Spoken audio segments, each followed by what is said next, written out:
Vivek was a bright boy with a twinkle in his eyes and a mischievous streak in his smile. He always topped the class, answered every question, and made his teachers proud. But behind all that brilliance was a little boy who felt invisible. Vivek's parents were always busy. They worked long hours, brought their office stress home, and rarely had time for conversations.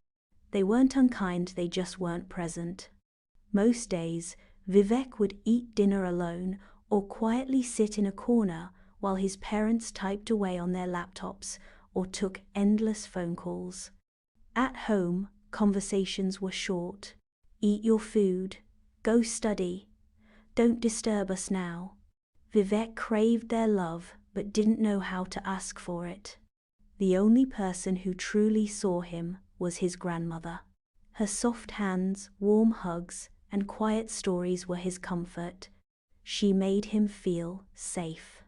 But even she couldn't protect him from what happened next.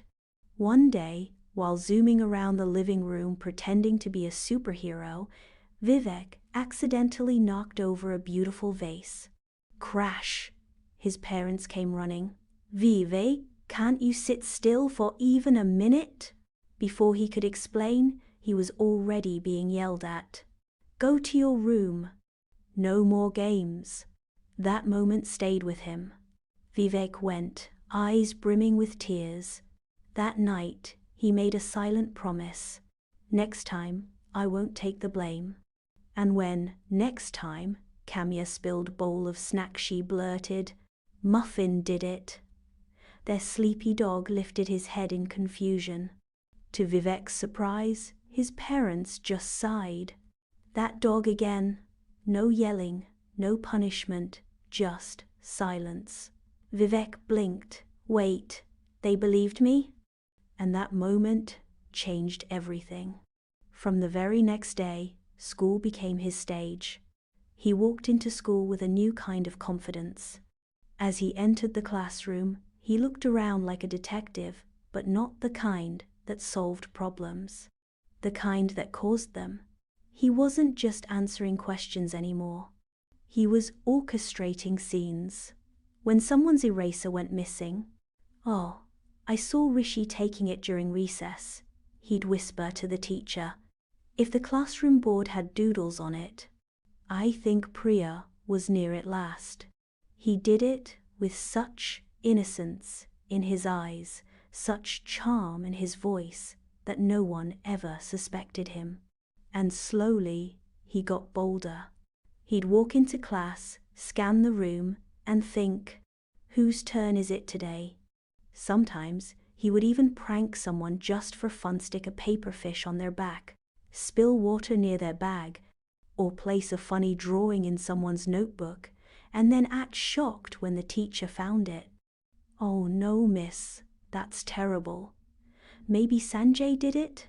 His lies weren't nervous anymore. They were smooth, practiced, and almost playful.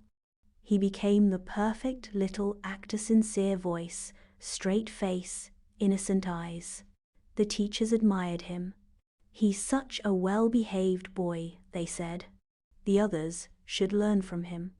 And that only made Vivek smile wider. What they didn't know Wash was fooling everyone. He didn't just lie occasionally. He was active every single day at school, planting stories, shifting blame, and watching others get scolded while he walked away like a hero. Even when his friends protested, "But I didn't do it," no one believed them, because Vivek always looked like the kid who could do no wrong. Little did he know, this game wouldn't last forever. Not even his best friends were spared. "He blamed me again," whispered Meena after class, her eyes filled with hurt. "Same here," sighed Arjun, "and I thought we were his closest friends." They had always shared tiffin boxes, helped him with homework, waited for him during lunch breaks, and now he was turning on them, just for fun. What hurt most was not the teacher's scolding, but the fact that their friend didn't even feel sorry. "He laughs, Meena. He laughs after we get scolded." He doesn't even care. Day by day, that pain turned into frustration. The joy of friendship was being replaced by doubt and distance.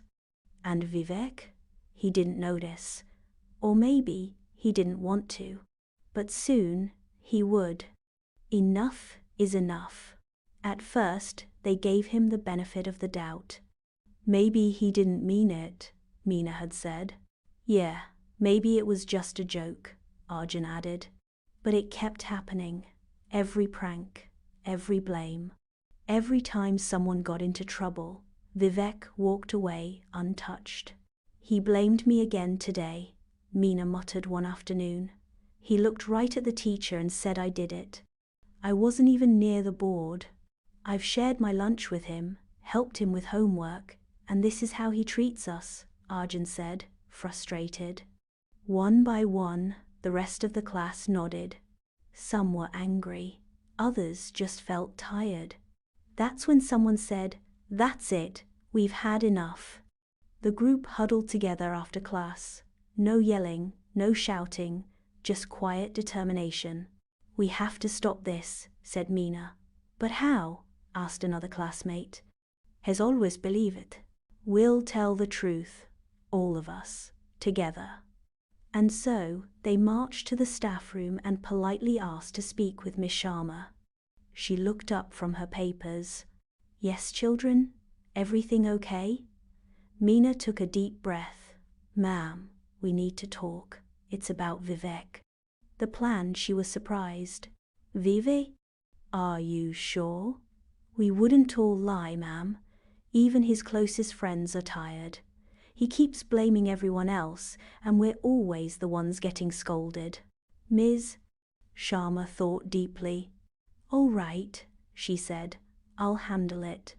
The next day, Vivek was absent. Miss Sharma gathered the class. "Tomorrow," she whispered with a wink, "we give Vivek a taste of his own medicine. You'll play harmless pranks, but instead of taking the blame, you'll all point fingers. Just like he does." The students blinked. "You want us to lie?" "No," she said gently. "I want Vivek to see what it feels like." "Only for a day," she said gently. "Sometimes the only way to see the truth is through a mirror." When Vivek returned the next day, the classroom was in chaos. Pencils were missing. Paper balls flew. Someone had drawn a silly face on the board, and everyone was pointing fingers. "He did it." "No, she did." "Not me, ma'am. I saw him do it." Miss Sharma scolded the whole class, just as she used to when they got blamed unfairly. And this time, Vivek was just a spectator. He stood frozen. His heart pounded. His mind buzzed. What's going on? They're all lying. Why? For the first time, the very tricks he had used were being turned on him. It wasn't fun anymore. It felt awful, confusing, heavy. He couldn't concentrate in class. His chest felt tight. Is this how they felt? All those times? Even my best friends.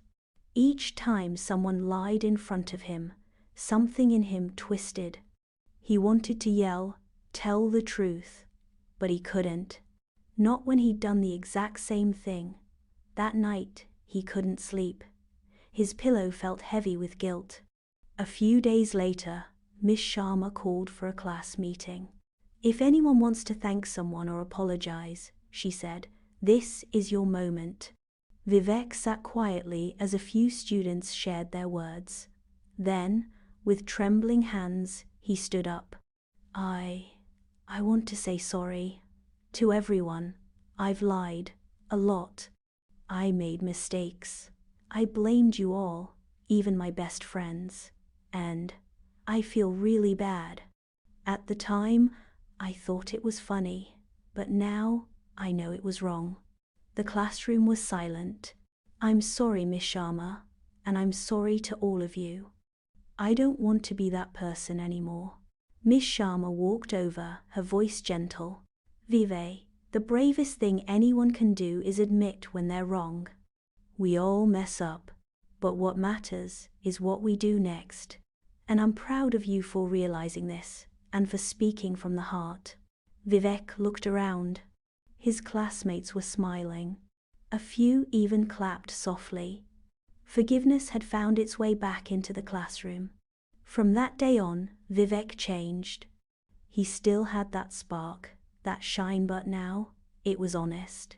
He apologized to each friend personally. He started telling the truth, even when it was hard. Slowly, the trust returned. And Muffin? Well, he finally got a break from being blamed for everything. Moral of the story: lies may taste sweet at first, like a candy that melts quickly, but in the end, they leave a bitter feeling behind. When Vivek first lied, it felt like magic.